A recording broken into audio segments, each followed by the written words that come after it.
Nu ska vi gå igenom bilens olika belysningar. Helljus. Helljus ska du använda så ofta som möjligt i mörker för att få bästa möjliga sikt. I vissa situationer är det däremot inte tillåtet att använda helljus.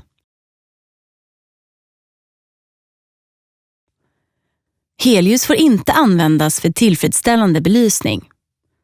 Med tillfredsställande belysning menas att ingen del av vägbanan är mörk. I detta fall kommer du inte att se bättre med helljus eftersom vägen redan är belyst. Det är även förbjudet att använda helljus när du möter andra fordon och föraren riskerar att bländas. Tänk på att detta även gäller för cyklister, tåg och fartyg. Möter du gående ska du däremot fortsätta köra med helljus.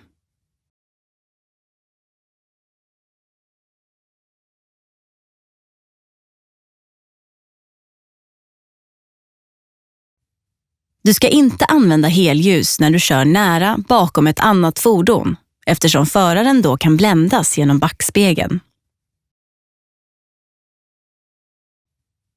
Helljus förbättrar oftast sikten, men det finns undantag. I kraftig dimma eller snörök kan ljuset reflekteras, vilket resulterar i att siktsträckan kan bli kortare med helljus jämfört med halvljus.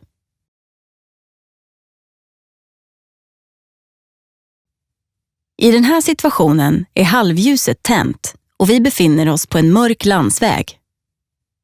Eftersom det inte finns några mötande fordon eller någon belysning på vägen ska du växla om till helljus. Här kan vi se hur siktsträckan blir betydligt längre när helljuset är på. Halvljus. Du måste alltid ha strålkastare tända när du är ute och kör. Det vanligaste är att köra med halvljuset tänt. Halvljus får inte kombineras med dimljus, varselljus eller extraljus. Det är däremot tillåtet att kombinera halvljuset med parkeringsljuset. Om du kör med halvljus och en av halvljuslamporna går sönder ska du stänga av halvljuset och sätta på parkeringsljuset och dimljuset. Du måste stänga av halvljuset när du sätter på dimljuset eftersom dimljuset inte får användas samtidigt som halvljuset.